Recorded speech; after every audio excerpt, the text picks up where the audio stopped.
Oh, you fucked up the last episode. You put RIPD2 as the God damn thing it. again. I tried to do it so fast. Oh, shit. Todd was like, make fun of Tony for that. And I was like, will do. You know what, Todd? Listen, I'm a busy guy, all right, Todd? And I'm juggling babies. Not my babies. I'm juggling babies, new furniture, raises at work. I don't know what's going on. Hey, watch him! With Dan and Tony! Hey, watch him! With Dan and Tony! It's like watching, yeah! Welcome to Hate Watching with Dan and Tony. I'm Dan. I'm Tony. We're the two dudes with the attitudes. Yeah, positive attitudes, just to be clear. We're very positive. So get ready for some fun. In this dark world, there has to be a positive movie review show called Hate Watching that is just there to shame and embarrass the filmmakers and cast and crew of... But in a fun way. In a fun, loving, inviting way. You know, one love. I like that your heart doesn't have a bottom. It's like a flat. It's two eyes. It's binoculars. So each week, one of us picks a movie, and this week, I think Tony picked this, right? Oh, you better believe. I mean, we both could have picked it. Let's be honest, but I did pick it. This one's one of those on the golden list of movies that we know we're going to get. Wild Wild West. This movies we know we're going to do it. I'm so excited for that. I love that movie. Just holding that one off. Oh, Jim West, my hero. Got that one going. Then they put on the metal collars that are magnetized, and then they bump into each other. Kenneth Branagh's. You remember that movie too well, Dan. We'll have to wait a little bit longer so you get a little foggy on it. So Tony, why don't you tell the listeners about what movie we wouldn't watch? I would absolutely love to, because it's such a treat. It's winter time here in California, which is, quotes around winter for me, but it is cold, so I was feeling like maybe I should go to the beach. And the best way to go to the beach is with friends, and their names are Justin and Kelly, and you just want to sing a little song. I thought about Beach Blanket Bingo, but it turns out that's probably a good movie. I don't really know. I never saw it. Those movies are fun. Those movies are super fun. That's what I figured. Those are the movies this movie should have looked at and said, oh, but it didn't. This is an absurd, weird movie. Let's be that movie and be silly and fun. This movie's like, the word I wrote down was innocuous. Okay, well, I'm going to look that up while you do your next bit, but I haven't said the title, I guess. We're doing From Justin to Kelly. I wrote down the explanation of the word innocuous, definition of the word innocuous. Yeah. Not harmful or offensive. Perfect. Yeah, that's perfect. That's a great. If there is a middle of the road where it's like no one can take offense at this movie because it is so bland, I feel like I could take a little offense, and it's just in the choreography of the dance numbers. Dance numbers, yeah. But the reason, here's the thing: they fit this movie perfectly because they're bland, they're simple. They don't try to do anything fun. It's nothing fancy. Here's the problem. And we're just going to start. I was going to end with this, but we're going to start with it. The guy who did it, his name is Travis Payne. Did you look this up at all? I did not go into the choreography. I looked up some other stuff. Fucking stud. This guy is incredible. I mean, he was doing Michael Jackson, Janet Jackson. He's won awards for his choreography. This is a guy who can choreograph a dance number, and he did not. He didn't do a single one. He was just like, I don't just move your arms a little. Just swing it, pick up a towel, maybe wrap it around yourself. We'll call it a day. I don't feel like working. It's ridiculous. And so I'm a little offended that he didn't try a little bit harder. But other than that, everyone else is just so mediocre that it's hard to blame anybody. Yeah, it's just it's not very fun. It's not very fun, and it should be, because it's a spring break movie, and there's a whipped cream bikini contest. That should have been fun. There's no fun. First of all, 2003, Hour and 21 minutes. Absolutely the shortest movie we've ever done by without a doubt. I mean, maybe we've done one that was an hour and 39 minutes. I don't think we've been under an hour 30 before. This is under 90 is a tough sell. Short movie. I think they said this movie cost $20 million to make or $40 million to make. There's no way that I believe that. This movie cost $8 million at the most. I'm gonna tell you right now. And this movie made like $9 million. They didn't want to release it. The theaters started getting skittish because, as they should have, they said that they were going to put it out and then it was going to be out on DVD like in 6 weeks. Yeah, which way back then that was insane. Yeah, just basically drop it at the same time, guys. I don't know. We got to make some money off of it. I don't know. And so then they said they wouldn't do that, and then they put it out. No one went, and then they still did that. They always probably knew that was the backup plan. They're like, still make the DVDs just in case, but we're gonna pretend like it's a real release. Oh no! Now This is a quiz Tony type. Tony, yes. Name the characters' names. Justin. We have three guys, 3 girls, and then a bonus guy. And no, I can do this. This. Justin, Kelly. They have their same names, just so it's not confusing. Yeah, which is easy for me. Yeah, because I know who they are. Yeah. Brandon, yes. What's the other dude's name? The nerd dude. I can't remember the nerd guy. He's out. Yeah. I call him Bucket Hat. Yeah. Kaya? Kaya's the other girl. Yes, and I don't remember the blonde girl's name. Alexa. Like the device. I do not know if they don't say Alexa's name until literally about an hour into the movie, because I was like, I did not have her name. Who and I'm like, are you? I did not. Kaya's name gets in there fairly early. I feel like I remember that. It's only, let me be clear, we watched with subtitles, and that's the only reason I know these names. And I don't even know that many. Isn't her boyfriend Carlos? Carlos, yeah. I feel like they say his name a bunch. It's kind of frightening because Carlos and Kaya is actually the real plot of the movie. 100%. Yeah, no, it's the only real story of the movie whatsoever. And I feel like there's a movie that, I feel like I've almost seen that movie. Oh, yeah. It's, oh boy, this is a silly film. That should have been what this movie was about. Yeah, 100%, it should have been Justin works as a caterer and she comes from spring break, and then they fall in love and she loses his job. Little class action stuff. It's great. As it is now, both sides, because it's the 3 girls go down to Miami and then the 3 guys are there and they're promoters, even though it's only 2 of them that are promoters. And also, they're the Pennsylvania posse, so they're not from Florida. So how are they doing their business in Florida? I don't understand any of it. Well, they just go down there and promote, on the fly. Promote what? They're not doing anything. Well, they put together these parties. Which are not legal. They wouldn't be able to do this on the beach. You can't just put a stage and gather without permits. And that's exactly what happens in the movie. Every time he does one of his fake parties, he gets a ticket. It sort of happens in the movie. He gets a ticket, and then he literally has to hand money to the police officer. Immediately. It's just an exchange. I don't understand what's happening. What was the officer's name? Oh, I have no idea. Officer Cutler. Officer Cutler. Cutler. I liked her. Yeah, she was very attractive. Yeah. Okay, so we'll start the movie. All right, let's start from the beginning. Kelly singing a line dancing song, which I think was a Reba McEntire song. Oh wait! Before we get too far into this, Dan, we're so far in. We're one line of something. We're in scene 1, Act 1, scene 1. Any further, too far. Stop. Where is Kelly Clarkson from? Do we know? Does she have an accent? Okay, we don't know. Real life or in the movie? I know.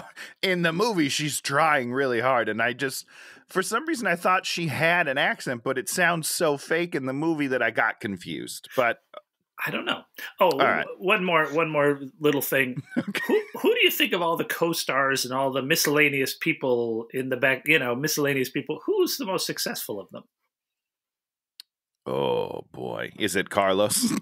It is not Carlos. Oh, I wish it was Carlos. Well, then it's got to be Kaya, right? Because she's the only one that can sing. Kaya's number 2. Ooh, well, good for her. Yeah. Who the hell's number 1? Eddie. Who is Eddie? Eddie's the bucket hat guy. Oh, he's the nerd. Nerd. Oh, yeah, Eddie the nerd. Bucket hat guy. What do you mean? What the hell does he do? 346 episodes of NCIS, baby. Fuck, that's a good gig. That's a good gig, Eddie boy. Oh, very jealous. What does he do on that show? Is he like a nerd lab guy? He's just the blood splatter in the cup. One of the guys, one of the cops, or one of the nerd guys. I don't know. Hey, good for you, sir. I don't know your real name. Good for you. The girl that played Kaya, voice of a Disney princess, Princess and the Frog. Oh, great. Tiana, she was the voice of her. Okay. So, hey, that's awesome. Good for you. You know, it sounds like she does Broadway stuff and has all sorts of stuff. She could sing. So, I don't know. Oh boy, we're going to have a hard time getting to this movie. Do we want to talk about the makeup of the teams, or should we wait until we introduce everybody? Well, let's just get to introducing the three. So she's singing a song. Minute 2, go. So Kelly's singing line dance song. People are line dancing. This kind of semi-attractive cowboy dude's like hitting on her. Oh, why don't you date me? Oh. Luke? Luke. His name Luke? His name is Luke. I mean, see, I'm pretty good at this His movie. name has to be Luke, right? It has to be. I mean, there's no other name that will work. There's no other name that dude could have. He has to be Luke. So she just totally brushes him off. And so her and her 2 friends are going to go to Florida. And they need Kelly because of her car? I think? This is an important plot point for me, okay? Because it doesn't make any sense. Did they miss their flight? I don't know. There's some weird they explanation. either missed their flight or they couldn't get on the flight or something. So they show up at their other friend's place and they're like, well, you have a car. You can take a week off that you weren't planning to take off? No. It was her week off. Oh, it was a week. So she just believe... wasn't invited on the trip to begin with? I don't know. Because that's almost worse. Because I do believe they sort of specified that was her week off. I have my week off. Why would I want to go to Florida on the beach and enjoy myself? I don't know. They were going to go without her, but now they need her. So they're like, please just drive us. We're not going to get there without you. That's sad.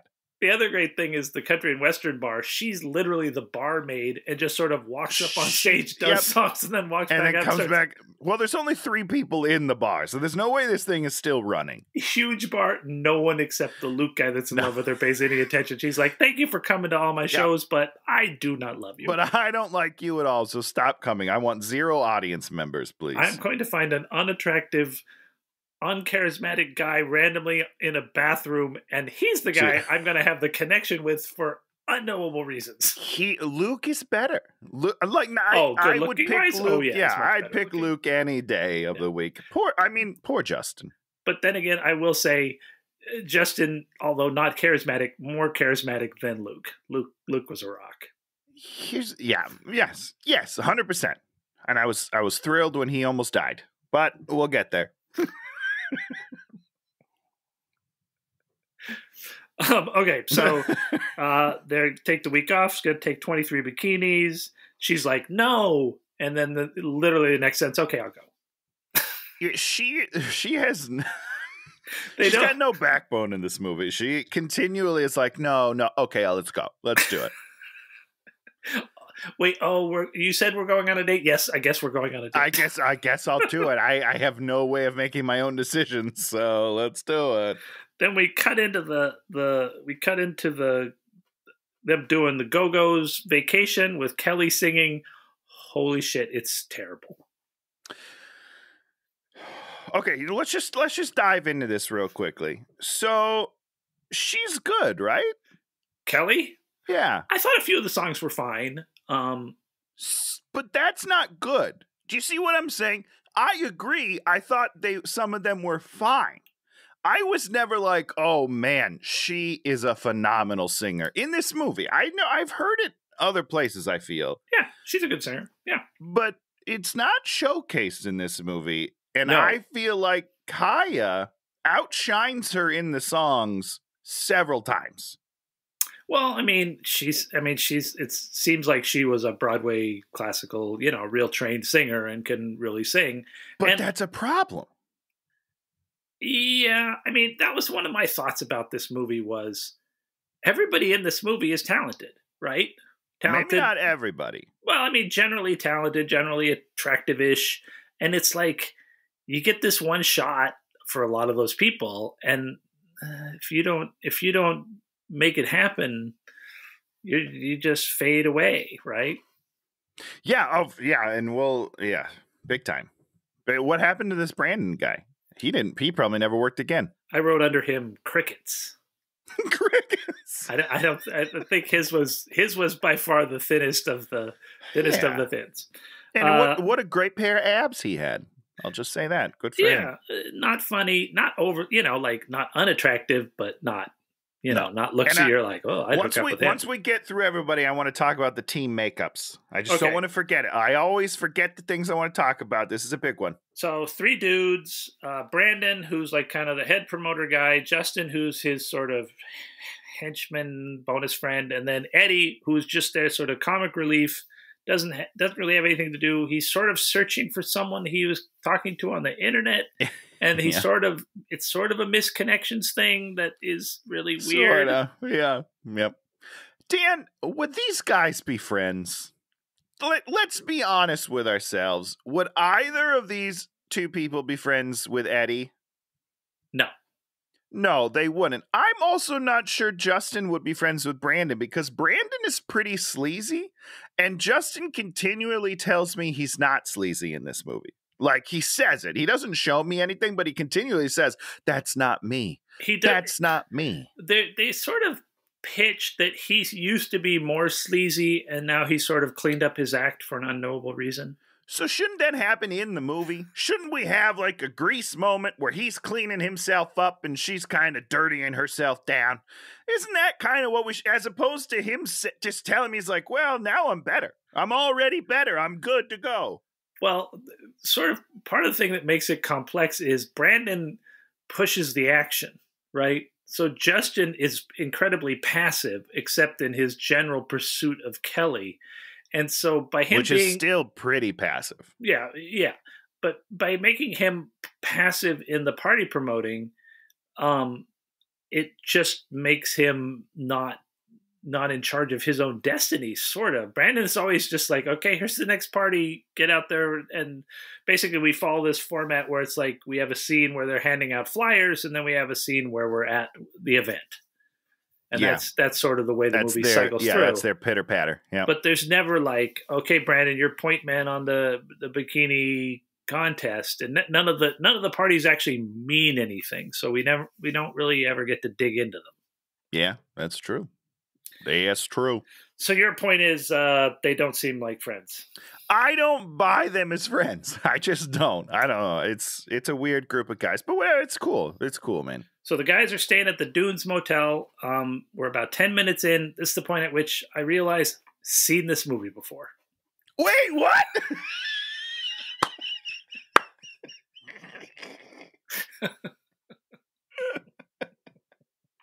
What?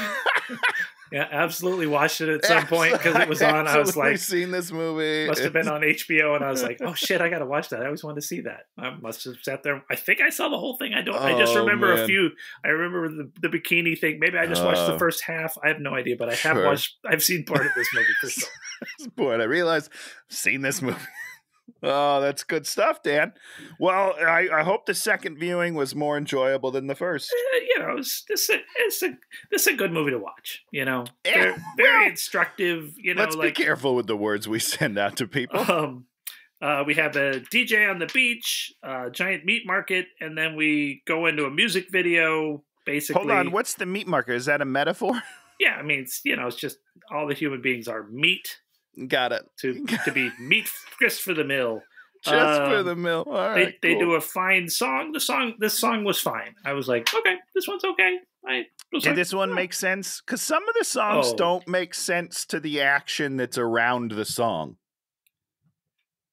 Or vice versa. The lyrics don't make sense to what's happening in the movie. I don't understand what's going on. I'm sure they just went to a bunch of songwriters and bought whatever they had, and that's that they could get going, put on their feet as fast as possible. This. Yeah.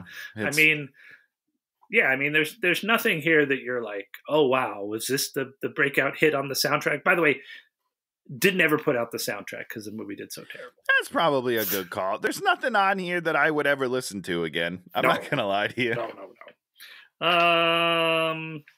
Yeah, so that was fine. And then we do some other stuff. Brandon does a little rapping about dating at one point with Eddie. It was not good. It wasn't even completely on beat. Did you notice that? Listen, I'm just going to throw this out here. Tony, very critical of other people's rapping. There's one thing I do have. I have rhythm. You know what I mean? Like, I can't do a lot with it because of my stature and my lack of abilities, but I am able to keep a rhythm. And this guy was all over the place. So I am going to posit that they didn't have anything live on set. I think he was just winging it. He just rocked as opposed to them like playing him like a syncopated beat so that he could do something, because his rhythm was all over the place. It was really terrible. So Officer Cutler, the hot cop, stops him on the beach after the thing and asks him for identification, and then gives him a $75 ticket for nothing. Yep. Nobody else gets a ticket. Just Brandon. Gets a $75 ticket. And that's the point that you're like, oh, she's into him. Yeah. She's singling him out because she wants his young, hot bod. Back at the hotel, they just dump all their stuff. We get to watch them unpack for a while. We just watch them unpack for a while. Oh, this is dudes. And we don't really get any info. They just sort of don't really tell us anything. The girls' hotel, the Alexa tells Kelly that she has to unclench and have a good time. Yeah. I mean, that's great advice. Is that like she's got her butt cheeks all clenched? Yeah, exactly. Yeah. She's like, oh, she's so tight in there. And then she's just got to let it go. Let it go. That's what you got to do.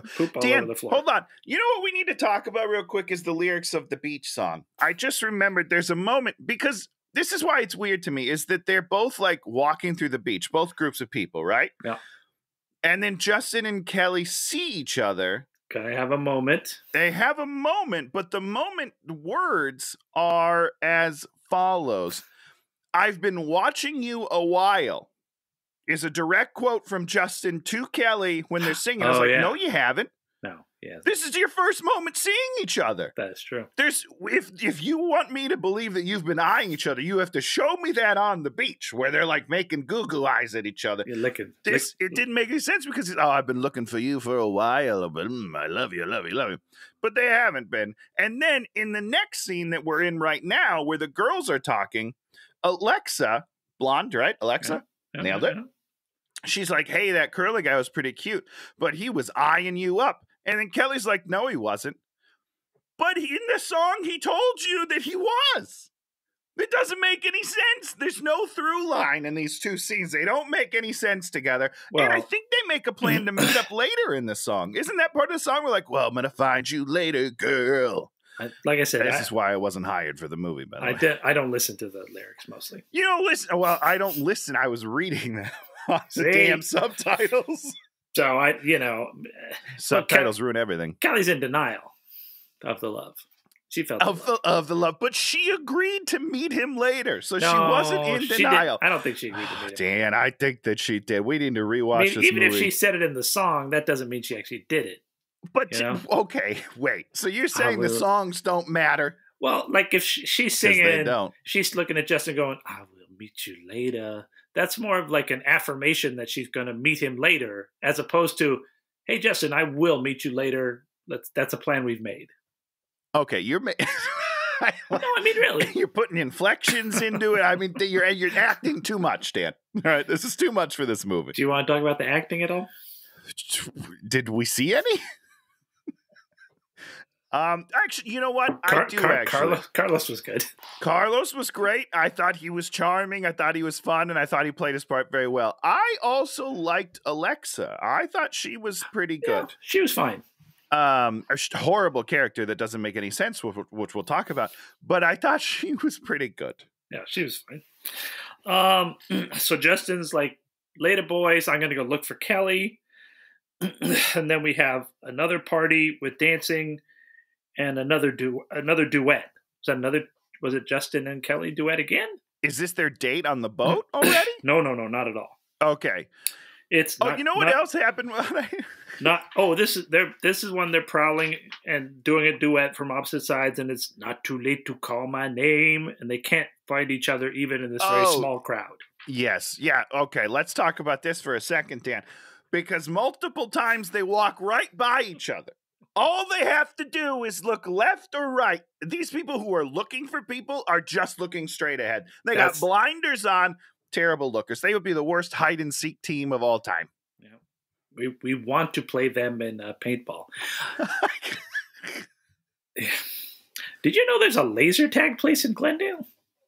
No. What do you mean? I want to play laser tag. There's a laser tag place in Glendale. All right, listeners, if you're out there and you like laser tag and you're anywhere near the Los Angeles area, comment below and we'll get a little game together. I would love to do that. That'd be super fun. Laser tag. I could shoot Tony.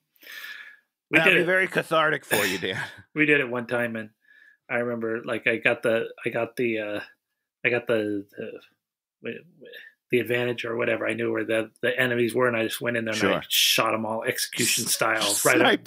Point blank execution style. Beautiful. You're cold-hearted, Dan. Yeah, he's a cold-hearted snake. That's how I would be in war. I'd be terrible. You would be heartless. Which is right. That's what you got to be, Dan. So Alexa goes to Justin's like, I want to, or to Brandon or to Justin? I think maybe to Justin. Give me one of those things. I want to go for free. And then it's to Justin. Grabs all the wristbands out of his pocket. She sexy kind of gets in there and like puts her arms around him, which he shouldn't be allowing if he's in love with Kelly, but whatever. And then she grabs a whole thing of wristbands. Now, Dan, I don't understand what's happening. What are the wristbands for? They get you into the party. What party? The next party. But did we see this party? No, this is the next party. Right, but I'm saying, do we see this party? Is there a party that happens that I don't remember?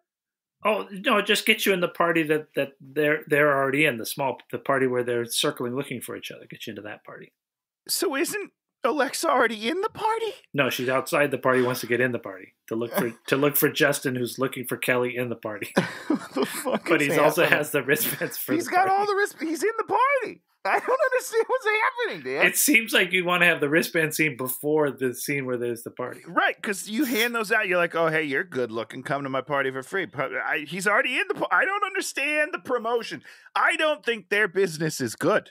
I'm just going to, the Pennsylvania Posse, not a good business. Brandon ends up only making $1, so it's not a good business plan. And he's like, and half to Justin, which is also $1. Justin just takes the $1. No. He gives half the money to Justin, and then he's left with $1. But if his $1 is half, then it's only $1, right?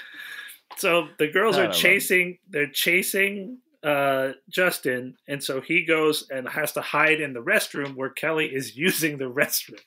Yeah, what a weird scene. And this is actually the real point of their connection, right? Yes, but here's the thing, Dan. He walks into the bathroom, sees Kelly, and he goes, hey, didn't I see you on the beach earlier? Even though I just spent an entire song looking specifically for you, my first line is, I think I know you. Right? What is happening? Because I had actually forgotten that in that first song they'd seen each other and sort of fallen in love. I thought this was the point at which they fell in love. No, they saw each other. They're going to meet later. Then they have a whole song looking for each other. Can't find each other. Then he stumbles on her in the bathroom and is like, oh, I feel like I know you. Do I know you? So there's girls pounding at the door. And he has to escape them or they're going to... They already have the wristbands, Dan. He has no more wristbands. I don't know why they're still chasing him. So Kelly has to throw him out the window, and he's like, give me your number. So she takes lipstick, and we see 25 minutes. She writes very slowly on a napkin. And she takes this, it's like literally a napkin. Yep. Crumples it into a ball. Already wouldn't be readable. You already can't read it because the lipstick would smudge as soon as you crumple it, but continue. Throws it outside the window in a puddle. Straight into a puddle. There's only one puddle on the ground. She throws it right into it. There's only one puddle in this whole movie. They're in Florida. There's no rain. There's nothing. I don't even know what this puddle is. There's rain in Florida. You're wrong. Not in this movie, there's not. Yeah, Tony, shut up. But now, don't tell me to shut up. I have thoughts and opinions. Let me ask you something, Dan. Yeah, okay. Okay, so Kelly doesn't realize that he's a player. However, he ran into a bathroom being chased by a gaggle of women. That he has to hold the door to keep out. He has to hold the door shut, and she helps him escape through the window. What does she think is happening? Pheromones. Definitely pheromones. He just leaves a trail of pheromones everywhere he goes. Good man. And that's why we didn't see the connection, because he's just emitting all these pheromones, and that's like a real life thing. I see. Okay. So it's more subliminal than we thought. Out the window, then he goes and hooks up with Brandon, and something happens. Brandon's one arm is covered with people's names in pen. Something like that, yeah. And next scene, it's gone. Why was his arm covered in names? I assume that's the list for the party. Okay. And now he's written it down on a paper and washed his arm very cleanly. That must be what happened. So he's just like, if you need to come to the party, write your name on my arm? Yeah, write your name. I don't have any paper right now, but I do have a pen. Write it on my arm. It'll be fine. I don't know, man. This is dumb. I think we need like the director's cut of this movie where we get the writing on the arm scene back in. Real quick, Dan, speaking of the director, do you know who directed this? No, I didn't look that up. The same person who directed the greatest movie of all time, She's All That. Oh. I'm going to let that settle in a second there, Dan. This guy did She's All That, Boys and Girls with Freddie Prinze and Jason Biggs, also a great movie. Then did this movie, and then never did anything again. He did like episodes of TV, no movies ever again. It's just not, it's like you hire onto this thing that you think you're going to, get some exposure for, and you're given this garbage script that it's not a garbage script. It's just non-existent script. It's a pretty garbage script. I think you're being too lenient, if I'm being honest. I mean, it's just, there's nothing there. It's like, it's hard to call it a pretty bad script. Yeah, but it doesn't do things that are like patently, think about. I mean, it doesn't do things. Think about Theodore Rex. I love Teddy Rex. Be careful with what you say here, Dan. We still need to write that sequel. 2023, Teddy Rex 2. So Kaya runs into the cute waiter, and they have a moment. So that was nice. Because, you know what? Let's take a moment real quick, because this is a good moment, because she's pretty good. Yeah. Let's talk about the team makeups real quickly. So, girl team. Did we already talk about the team makeups? No. This is this is a point I need to get across. Actually, the women's I have team. Something to say about that scene too. By the way. Oh, okay. Do you want me to let you finish that? No. Do your team's thing, Tony. Okay, here are the teams. We have Kelly Clarkson, or just Kelly in this movie. We have Kelly. Pretty cute. Whoa, really? Okay. I always thought she was pretty cute. That's great that you think that. Her hair is ridiculous. I'm so glad we moved on from these blonde streak things. Jesus. Love that hair. You would have loved my hair in high school too. I frosted my tips and I had puka shells. God, I was such a douchebag. I'd have been all over your sweet ass. I would have let you. I'll tell you that right now. Okay, so we have Kelly. Yeah. And then we have Alexa, who I'm gonna, even though you thought Kelly was cute, Alexa way more attractive than Kelly Clarkson. Well, she's kind of hot. Yes, she is. That's different than cute. And she can act way better than Kelly Clarkson. Yeah. Then we have Kaya, who is more attractive than Kelly Clarkson. Yeah. Is a better actor than Kelly Clarkson. Yeah. And can sing better than Kelly Clarkson. Kelly, the main person in this movie, is the worst member of her team. Well, she's the least likable, least talented person on her team. That is the opposite of what you want to do. What you want to do, we go over to the other team. We have Justin, who is, mediocre looking at best, I would say. Don't come at me, ladies. Very thin looking. He's very thin looking. Great hair. He's got great hair. Nice. I'll give him that. Yeah. We have his friend Brandon, who's better looking, but a far worse actor, which is saying a lot. And really, really challenged at the comedy. Really bad at the comedy, which is all he's given to do. Rephrase that. Thinks he's good at the comedy, but is terrible. You know, Brandon, Justin doesn't really try to do comedy, so you're like, okay. Yeah, good for you. Way to play to your strengths, which is just, existing. Great job. Great job. So we have Brandon, and then we have Eddie, which is such a bizarre character. I don't even know how to count him. He's like a caricature. He's just he's nerd a caricature. So you look at it and you're like, okay, Justin is, objectively maybe the best person on his team, which is the right way to do it. That's the way you want to do it. Kelly, worst person on her team. I don't believe that these two people are what we should be following. Justin's fine. He's the best member of his team. She is the worst member of her team. You need to surround her with people that are slightly less attractive and slightly less talented. That's what you have to do. You have to showcase your talent. I was very upset the whole time. Oh, Jesus. So they're at the restaurant, and then Kaya sees the dude, and she's kind of like, oh, this guy, I'm into this guy. And then... Understandable. And then he gets yelled at by someone. He gets yelled at by his boss, and then you're supposed to realize, he works there, and she's sort of hitting on him. But he's wearing the apron the whole time, so you know he works there the whole time. You know that she knows that he works there all the time, but she's acting like he's another patron. And you're just like, you can't have him have the apron. Right. Well, he's got an apron and a towel tucked into his back. Like he's definitely working. I don't know. It's very silly. That's called very silly. That's called bad direction. So Alexa gets Jason's number from him and then starts sending him fake Kelly texts throughout the movie. His name is Justin, Dan. What did I say? You said Jason. Justin. Oh, Justin. Whatever. But yes, that is correct. It's it's very weird. I don't even know what's happening. And she has this very weird phone that looks like something you put birth control pills in or something. That actually, I think that's exactly right. Or it could have been a shell.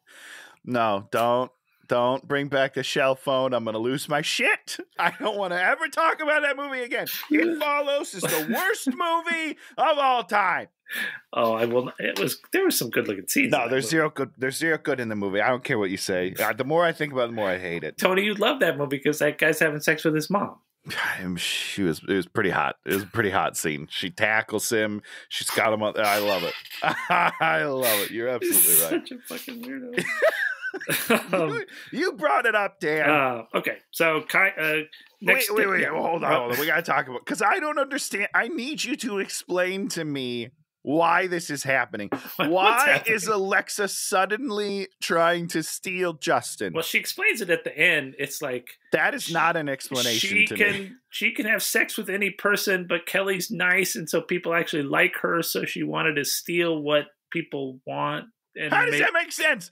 I don't know what her exact words are, but they're pretty close to like, you're a genuine person and people like you. So I thought if I stole your boyfriend, I would be more like you.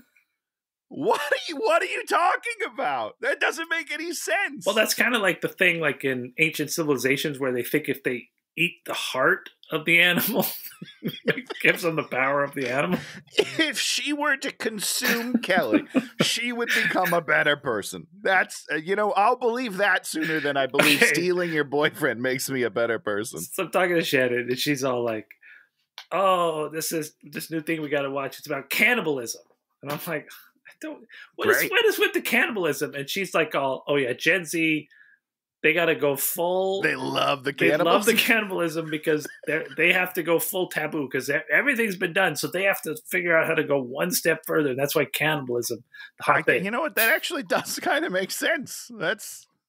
I buy it. Oh, God, cannibalism.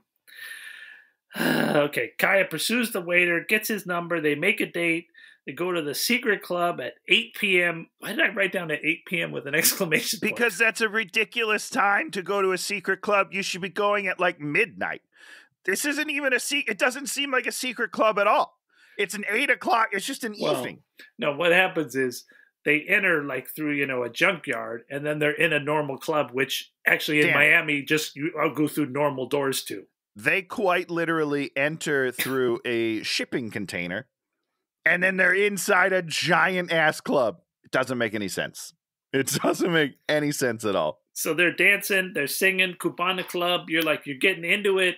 You're like, okay, man, we're getting dirty dancing. We're going to see some serious smooching. It's going to get sexual. It's going to be... Yeah, Havana Nights, baby. Fade to black instantaneously at the slightest hint of sexuality. I think you're even downplaying. It's literally a fade to black, people. This is the most bizarre thing I've ever seen. They didn't know how to continue or end the scene. I think maybe they didn't finish shooting it. I think in the editing room, they were like, hey, where's the rest of the footage for the scene? We don't have it. We just got it. I don't know how to get to the next scene without a cut. It didn't even fade. They didn't even do that fade. It was just that those last few frames just like just ran out. They didn't have it. They didn't have. That's where the canister ended. It's like, that's all we got. Like, oh, well, shit. I guess we'll just go to the next scene. We forgot to shoot all of the rest of the character work there. It was the most bizarre thing I've ever seen in a movie. I loved it. So the next day we get the whipped cream bikini contest that we've been hearing about for so long. They have built this up in my mind. I was so ready for the bikini whipped cream contest. We've seen these contests in episodes of Baywatch and things like that. I know I've seen this scene before. Oh yeah, absolutely. Where the guys sit in chairs and then the girls march in front of them. Whatever, This scene, there are 4 or 5 girls with whipped cream bikinis standing there randomly, just randomly. The guys are sort of there. They could just be part of the crowd as far as I can tell. I don't know. And then Kelly comes up and they're trying to force her to be in the thing. Yeah, which is not problematic at all. It's totally fine to try to like belittle someone into taking their clothes off and putting whipped cream on. It's fine. So and weird. Then instead she creams Justin and then storms off. What a way to put that, Dan. And she then creams him. Then I wrote this. He seemed nice and funny. Somebody said, maybe Kaya said that to Kelly about Justin. For real? Which is not, neither of those is true, by the way. He's trying to convince her to take off her clothes and let him put whipped cream on her. That's not kind or funny. Actually in public. Not like they, in these kind of things, you do it in the back, and then they come out on the It's not a Varsity Blues situation where Allie Larder's going to come out with whipped cream on it. It's the best day of your life. No, some guy's trying to force you in front of other people to take your clothes off. It's weird. You don't remember Varsity Blues, Stan? I've never seen that movie. Oh, boy. So we're going to throw in the Eddie comedy because we need to have something in between other scenes. Eddie's on the beach waiting for this lady that he's been trying to see. And then these guys, buff dudes, they're like... Very in shape guys. They're like, hey, you nerd, join us in the game. Now, let me just set this scene really quickly, Dan. They're on a beach... filled with people. There are hundreds of people all around. They look at the guy who's sitting alone in the corner, looks like he can't even lift up the volleyball because he's so weak, and they're like, yeah, you get in the game with us. Get in the game with us. We need another player. You could pick anybody else on the beach. There are people sitting and watching the game that I'm sure are like, I would love to play. Please let me come in. I was here because I got next. Put me in. No, they picked the worst human being to ever pick. And what's his competency level, Tony?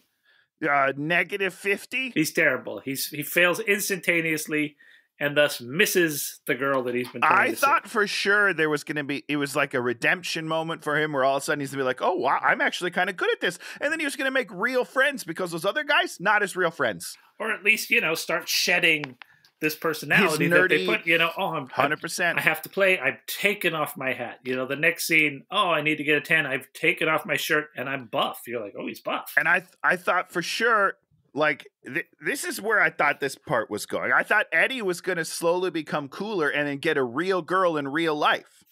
As opposed to we just keep him nerdy and then he meets his nerdy online woman. We'll get there. It's ridiculous.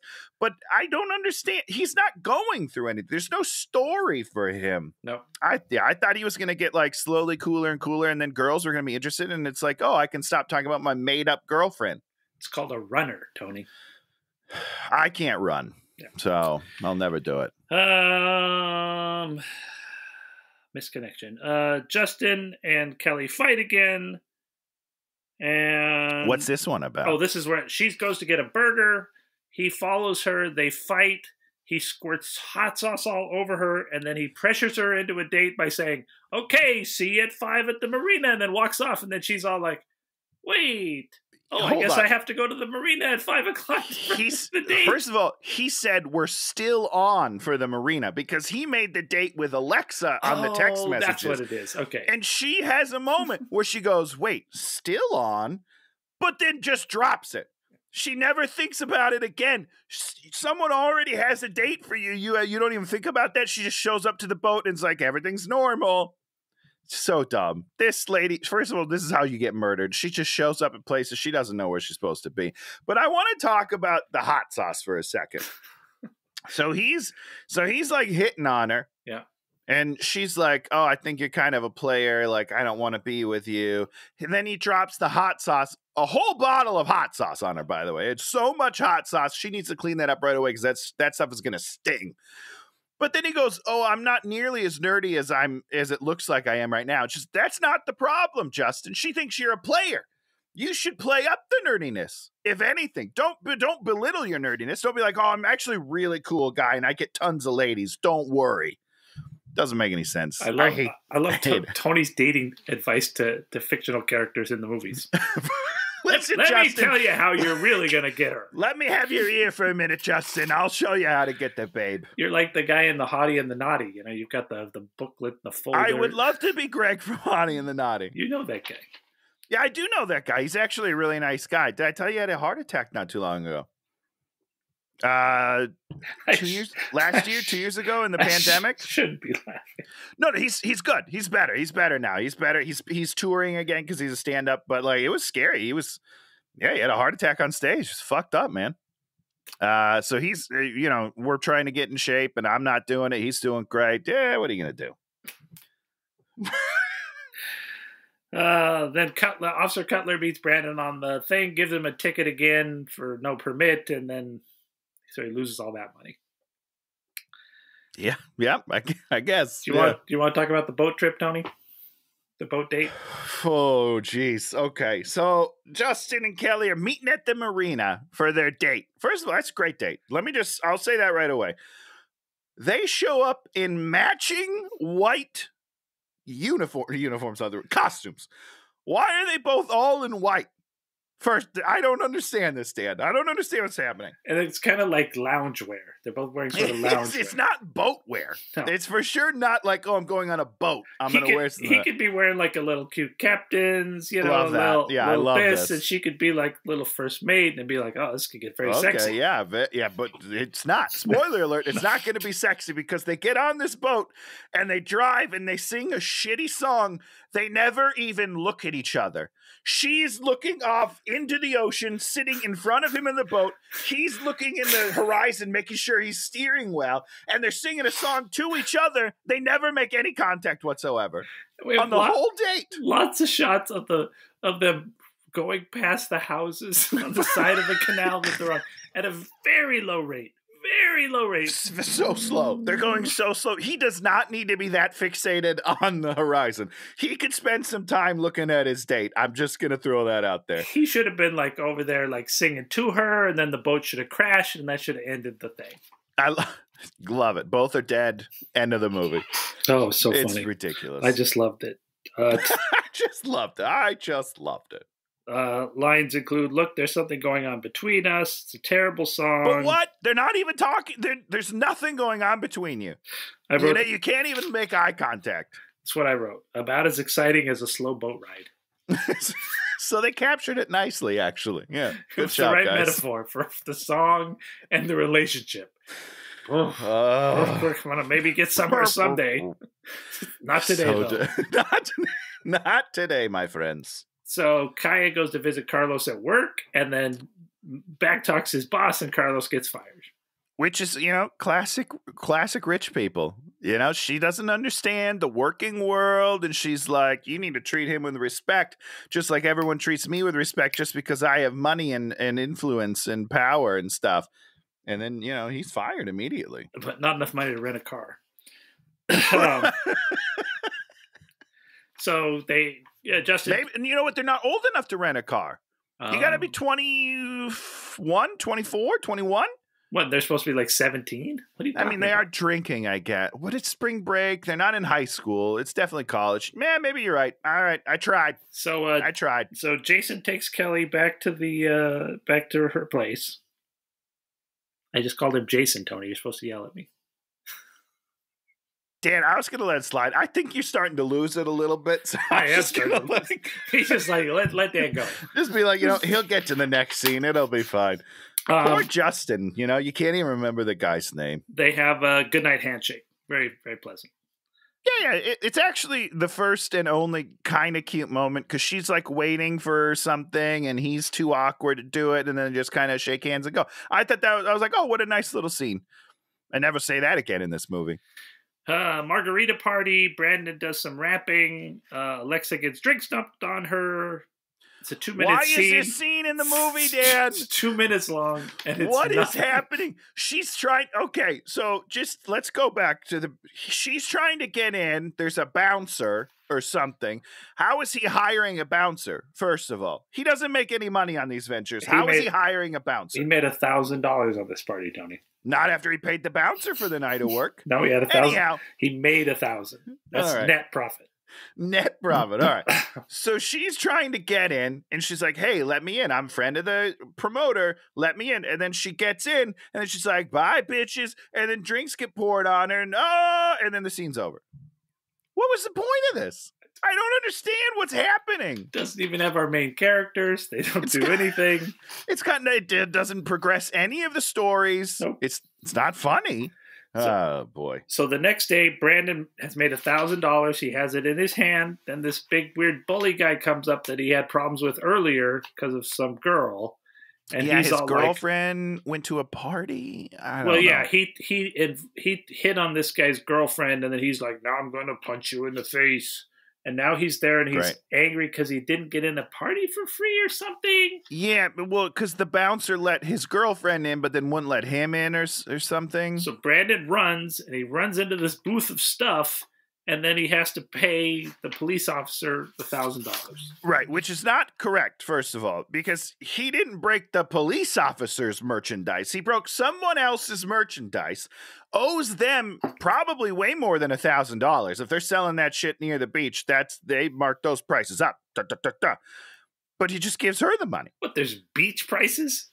Oh, yeah. Have you, so we go to the Huntington Beach Street Market. That happens on Fridays? I can't remember. That might be wrong. It might be Tuesdays. I don't know. It's like beach night. I don't know. But there's artwork there that's hundreds of dollars. These people are selling it for like $300, $350 to $100. It's just a little piece of art that they painted of the sunset. I don't know. But people buy it. And by people, I mean my mom. She's got a couple of those paintings at home. I don't know. It's great. But the prices are pretty expensive. Pretty expensive. Now, do you want to talk about the humorous Eddie tanning scene? What I want to talk about is this guy and his girlfriend from the previous scene still. Because this guy's like, your bouncer let my girlfriend in but didn't let me in. How is he not mad at the girlfriend for still going into the party? That doesn't sound like a very good girlfriend. She should come out and be like, well, if you're not going to get in, we should go somewhere else because we're dating. It doesn't sound like they're dating. It sounds like he wants to date and she doesn't seem to care. That was just an observation. That's a good one, Tony. You got it. What's what? You know what, Dan? You try reading people's relationships. How about that? So Eddie tans, and of course he only tans on one side, and so he gets up and he's all burnt.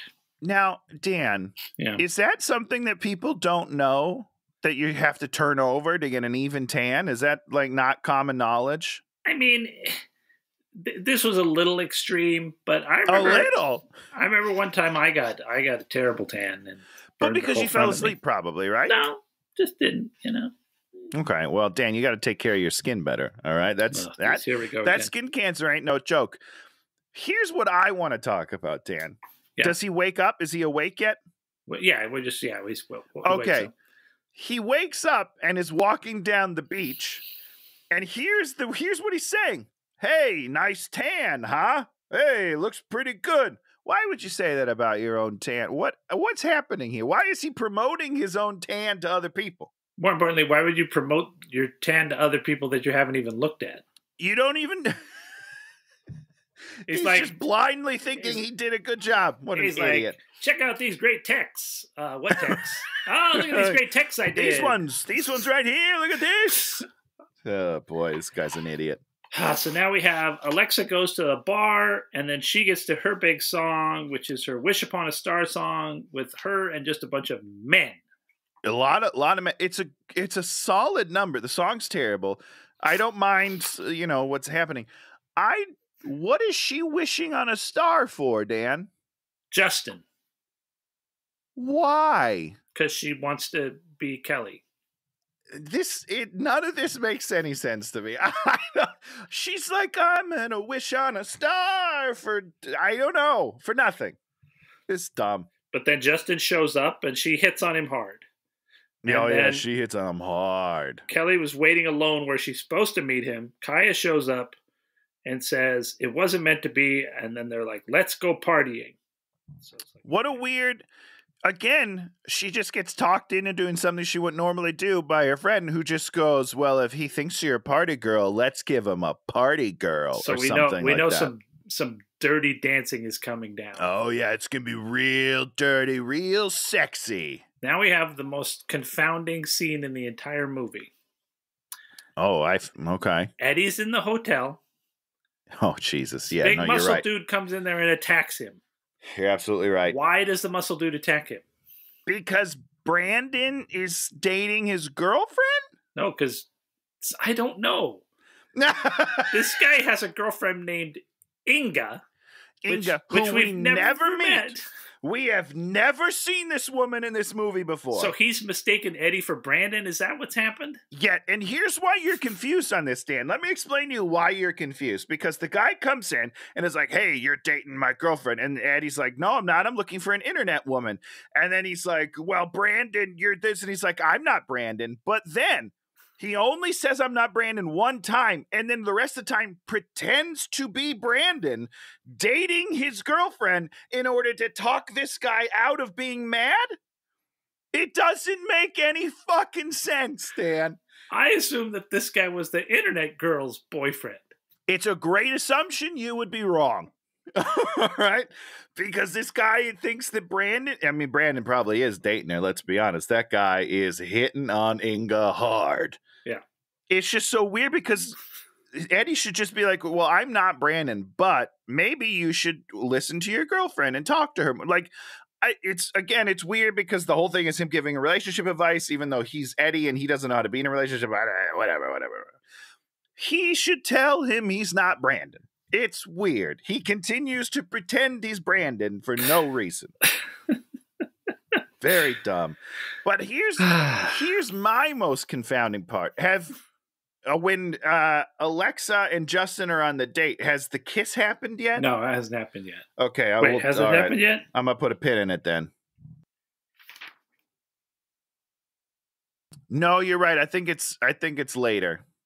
I think it's at a bar or something and not... right? That's later. Yeah, I was thinking it must have happened right then, but it doesn't. You got it doesn't. 10 more things to happen. Okay, sorry, I jumped the gun. So it's pool party time. Someone says MTV's pool party, here, baby. I'm like, MTV's here. We don't ever see MTV. Wait, no, there's no cameras. There's no one has like a badge. It's like, hey, I'm MTV. Let's talk about it. There's nothing. I don't know. Slutty Kelly and Kaya show up, and we slutty-ish. Yeah. And they do this sort of madness song. I like this song. The song was fine. Do you know why you like this song? No. Because it's Kaya. She's singing it. She's really good. She's really good, Dan. The whole time I was like, man, I just kind of wish this was a Kaya solo. She's great. Singing bum diggy, bum diggy, bum diggy, bum. Yeah, diggy, I don't understand the song, but I'm sure it's great. Do you want to talk about Kelly's outfit? This is the one that I kind of liked. I don't think I've ever seen like, I don't know how to explain. There's like 3 pieces of cloth, right? There's like one down the middle and down the sides, but then she's like her legs can pop out. I thought it was pretty cool. She's wearing a short jeans, little jeans, but it's like little jeans shorts, and then for length of the skirt, it's a bunch of men's ties. Oh, is that what it is? That's why it all wiggles and weaves. That's why it wiggles, and then her legs can pop out when she's doing moves. And I was like, oh, this is kind of sexy. I like it. It was okay. Yeah, it was okay. I wouldn't call it like Party Girl, but it's fine. Oh, and so Alexa had set up that Kelly has a boyfriend, and then Luke shows up. Which is pretty wild. And then we get a Sideshow Bob joke because of Justin's hair. Oh my God, you're right. I totally forgot that happened. Sideshow Bob plus. A plus, Luke. I bet that was improvised. This Luke guy's on it. So, Tony, how are they going to fight for Kelly's love? Luke and... the same way everybody fights for people's loves. They decide to get on hovercrafts and not race, by the way. I thought for sure they were going to race hovercrafts. But no. They're playing some sort of basketball-y game where each person has a laundry hamper in their hovercraft and then rubber balls. And then they drive at each other kind of like jousting. And whoever can get the most balls in the other person's baskets wins, which is a classic game of hoverball. So I would do it too. It's so weird. I have never seen I've never seen a sport make less sense in a movie in my entire life. It was unbelievable. As they're about to go, Kelly runs over to Luke. Luke, you don't have to do this. Shouldn't she be saying that to Justin? I guess so. I don't understand. And then, of course, they have a big crash. Man down. It's Luke. Kelly runs to Luke. And I thought he was dead. I was like, okay, now we have some stakes in this movie. He's fine. I wrote something. Another ticky. Another ticky? Ticky. Another ticky? Ticky. Ticky-tacky? Tick-two. Just keep reading it. I don't know what that means. So they take Luce to the hospital. He needs 5 stitches. And then, but she friend zones him again. Just friend zones him hard. She friend zones him so hard. It was embarrassing. This guy gets a call from your friend that you're in trouble. He flies across the fucking country to come rescue you. I'm not saying he deserves sex. I'm not saying you can't be friends with him, but you could be a little bit nicer to him. Cordial. You can be cordial. Basically, he's like, "Oh, I got hurt." And she's like, "It's only 5 stitches, idiot," and then like hits him and then leaves. And I was like, "Wow, this lady has no compassion." He's got 5 stitches in his head. He's definitely concussed, and she doesn't care at all. Even as a friend, even if you're friend zoning him, just treat him like a human. You know, that's all I'm gonna say. Kaya visits Carlos at his new shitty job. He's hurt. He thought this was just a fling for her, because this is his life. Does she even actually say anything like, we're going to date forever and I actually love you, or anything like that? No, honestly, this is a fling, 100%. She's not moving to Florida. Like, there's no... He's 100% right about the whole situation, and somehow he's like, "Oh, never mind. You're great. Let's hook up more. Let's keep it up." Whatever. Doesn't make any sense. Poor Carlos. This guy's falling for it hardcore. Now we're to they're handing out flyers for the last chance party, so we know we know we're going into Act 3. What's weird to me is that he is now begging people to come, as opposed to like his promotion technique is now just to go, please come to my party. I need money. Please come to my party. No one's coming to that party. I'm not going to come to some desperate guy's party just to give him some money. Come on, Tony, you would totally go. Yeah, I mean, I might be the only one to go. Let's be honest. I need friends. So Justin calls Alexa to get help with Kelly. And then they meet, and then Kelly sees Alexa as she's trying to kiss him and assume that Justin is kissing. I disagree with that assessment of the situation, Dan, because I rewound this scene and watched it. Justin leans in first. Does he And really? This is obviously not a movie. That was not was supposed to happen, but Justin, the actor, leans in. He was getting it, man. He's like, here it is. He was so excited. He's like, oh, I'm going to hook up with the pretty girl in the movie. Now, he leans in first, and I could not stop laughing because that is the opposite of what is supposed to happen. But he was so excited about this day to get to kiss her. So Kaya's at the hotel. Carlos shows up to apologize to her for him actually stating the truth. For him getting fired and ruining his life, he apologizes to her. Great storyline. Actually, you know what? That's the truth of relationships, though. I mean, listen, Daniel, we're going to get in trouble. We're going to get some heat from if we have any women listeners, but you're right. You got to apologize when you're... You have to. Even if you're wrong, you say you're sorry 100%. Guys, that is the biggest piece of advice you could take away from this podcast. Talk about the 5-course meal that occurs on the top of a pool. Do they have a 5-course meal? He says they're going to have a 5-course meal, but I don't feel like I saw any courses. Did you see courses? They walk up. She's like, he's selling this meal. They walk up and they're in like a shitty motel, and they put a piece of plexiglass over the pool, and they put a shitty cast iron, wrought iron table and chairs out there, and then there's a little dude standing there dressed like a waiter, which is just probably one of his friends from work. It's just like, I'll help you get laid. Dude, I'll do it. You gotta do me a solid. You got listen, man. 5 courses. I'm trying to impress this rich girl. I need you to help me. I would do it for you, Dan. I just want you to know that if you were like, I need help on a date, I'd be like, I'm your guy. Concierge, I'll do whatever you need. I'll play a little uke in the corner, a little Elvis. Tony's uking it up. Help. And then she says, "You did this for me." It was cute. I actually liked it. It was a cute little moment. It took him about 8 minutes to set up, but it's fine. Give him a parade. Jesus. This was like one of the more caring, sweet things in this whole movie. Until she leaves the next day to never see him again. We don't talk about that part of the movie. Yeah, we don't really do that. Alexa then tells Kelly a whole new pile of lies. And Kelly has to say, "I'm sorry that I didn't trust you, but here's a bunch of new lies." And the lies, they worked. They were like the one thing this movie has is Alexa's lies are, whoever wrote this movie knows about lying and being a piece of garbage, because that is the one thing in this movie that makes. I mean, I was like, how is she going to talk herself out of this one? She weaves these 4 lies together that are just like perfectly like answer everything terrible she's done. Except for the motivation behind it. That's all I'm saying. Okay, so boom. We're into club. Somebody follows the club. Kelly out. Kelly cries. He mentions messages, and now he's out. Now he's offended, and Justin breaks up the relationship. Well, yeah, because she's so hot and cold. So hot and cold. So hot and cold. So then we're back at the bar. Alexa drops her phone. Kelly picks it up and sees all the message. How could you do this to me? And we do the whole jealousy thing. And then her and Kaya are like, let's go. And then Carlos shows up and he's like, did I miss something? Yeah. 100%. And this poor Carlo. I mean, he went to the bar for 3 minutes and he came back and all chaos had broken loose. The next scene is my favorite scene in the movie, Dan. Kelly sings to Hold On to Love. What?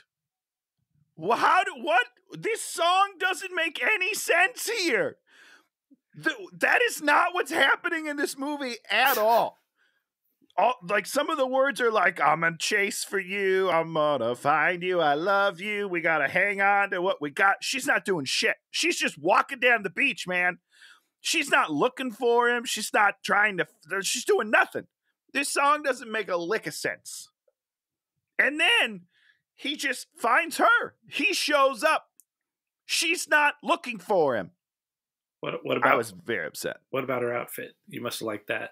I don't even remember her outfit. I was so mad about the lyrics of this song. I was reading the subtitles the whole time. She's wearing a purple lycra dress. What the hell is lycra? Is that a color? You know, it's like stretchy, kind of plasticky looking. Okay. It's like the most hideous outfit ever. And you're just like, you're giving her big love song and she's wearing like big number. Looks like an idiot. It's like a tube top. You know, it's like tube. Like tube. Right. Oh, go look at a picture of it. It's terrible. I'll go back because I was literally reading the captions the entire time, getting so mad about this song. And they were, and then they talk for a second. They call Alexa the queen of conniving. I like that. Truth. It's true. And then they duet. Hold on, Dan. Wait. You're skipping over what happened. So he shows up and she's like, hey, how did you get here? And Alexa's like, I drove to the airport. Oh, yeah, she got him. picked him up from the airport, drove all the way back, and you're still singing your stupid song on the beach, lady. I did all your work for you. This must be an hour. How close is this beach to the airport? It's probably a ways away. Well, then that makes sense that she forgives Alexa, right? Oh, sure. Yeah. It makes total sense that they're best friends the next scene. Total sense. The next scene is the final pool party. Hold on. We have missed Eddie's final arc. We missed it. No, that's here. That's at the party. Oh, he finds her at the party? Yeah. Oh, okay. I'm sorry. Brandon makes the $1. He gives half the money to Justin. Doesn't make any sense. Yep. You gonna be able to open that door, little dog? Oh, you get the door. Let her out. Help her! Hold on. I'm opening it. Holding on. Yeah, this movie's pretty bad, guys. It's pretty bad. So Brandon made $1, and then Eddie runs into the girl. I got $1. I got $1. Hey. Okay. And then everybody just parties. No, hold on, Dan. No, the end! No. Wait. Okay, so Brandon meets his girl who, like, the first 2 or 3 times we see her, I think she's old. And then when we finally see her, she looks different. Her cheeks are much more puffed. She has more, chipmunky cheeks. She filmed on the first day of filming and then the last day of filming. Yeah. So she lost a bunch of water weight in between. Here's my problem, Dan. Yeah. She's carrying his picture throughout the movie. When she's waiting at the volleyball, she's got his picture. Later, we see her with the picture looking around. When they meet each other, neither of them recognize the other one. This guy's been looking for her for weeks. He says she's beautiful. He only knows the name. But he says she's hot earlier in the movie. He just thinks that. Well, okay. Regardless, she has a picture of the guy, and she doesn't nobody recognizes anybody. It's terrible. This is horribly done. I could see her not recognizing Dan, him. I don't want you to be nice to this movie, okay? Don't cut it some slack. And so there's a big dance number with Alexa sort of taking the lead, and then it's not that big though. Let's just be clear. It's everybody at there's the pool a lot party. of people, but there's not a lot of movement. Big. And then here's what I will say about the dance numbers. Bonus Kelly Clarkson song over the credits. Oh, I didn't even stick around. Yeah. As soon as we went to credit, I saw the first credit, by the way, is Tony, what was his name? Travis Payne. The choreographer. And I was like, that's interesting that you want to highlight him immediately when it was so bad. But here's the thing. The dance numbers have so many cuts in them. Yeah. They're edited so poorly that you can't even really tell what's going on. And at first I was mad.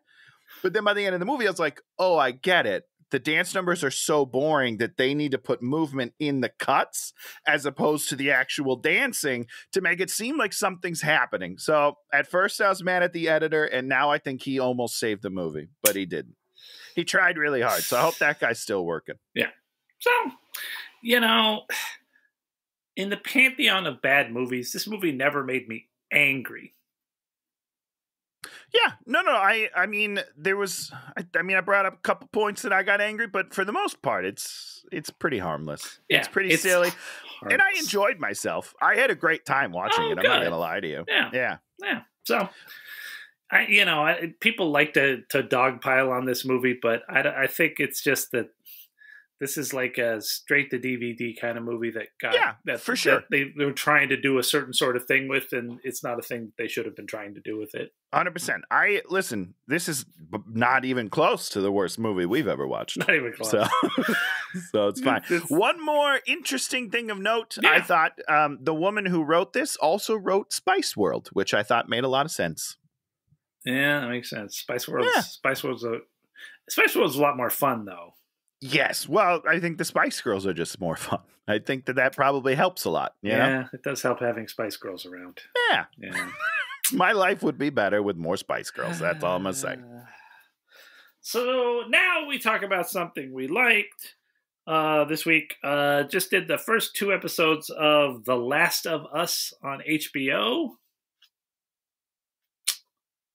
Is it good? It's on my list. I haven't watched it yet. Is it good? Don't find out anything about it. Just go in there as blind as you can, because the first episode, the first one's Okay. Great. All right, I'm excited. The second one's really good. It's not as, sure. The direction's not quite as good. The production time's not quite as good. That happens with pilots are usually where they put most of their money and time in, and then they poured a lot into the first one, and you're like, holy smokes! And then the second one, you're like, I'm intrigued, and it's like if it was interesting.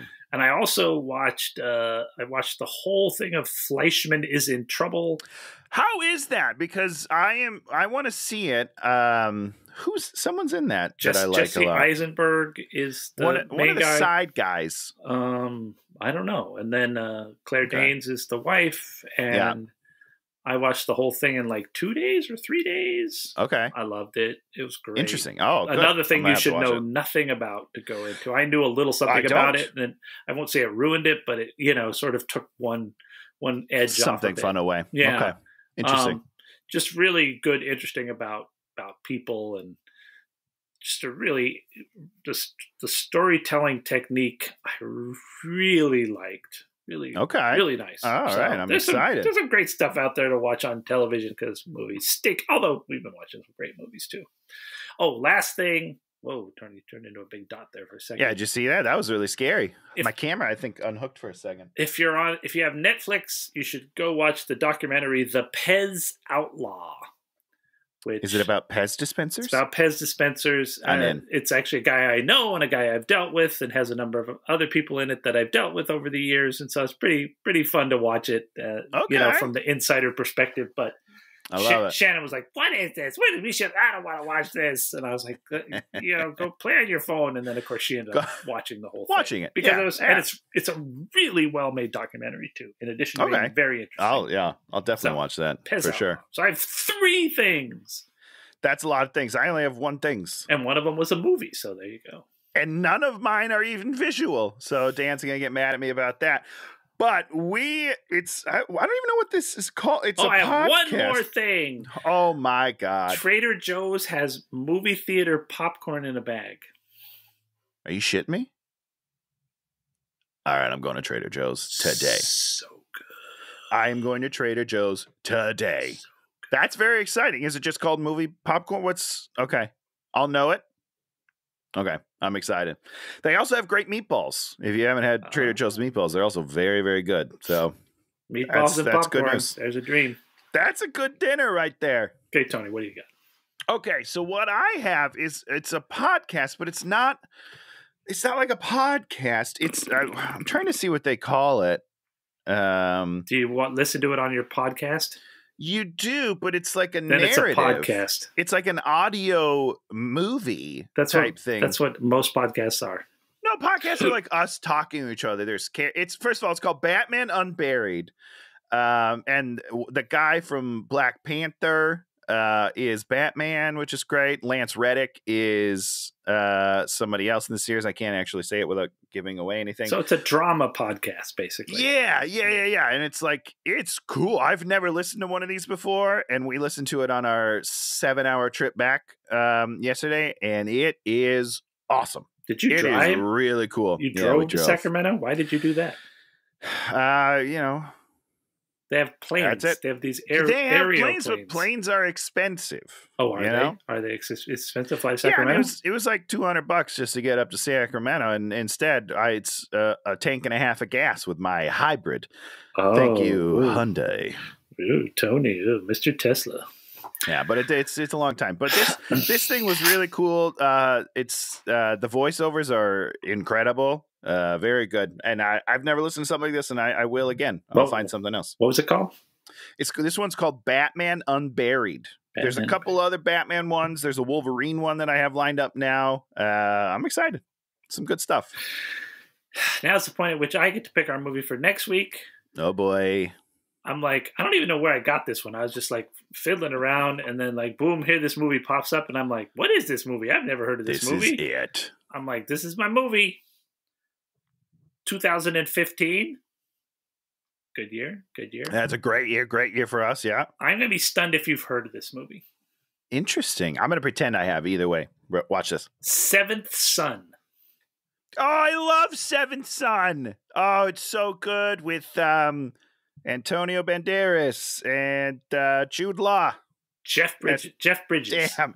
Jeff Bridges. Okay. All right. Some fantasy. It's like some YA novel that they took and then checks out.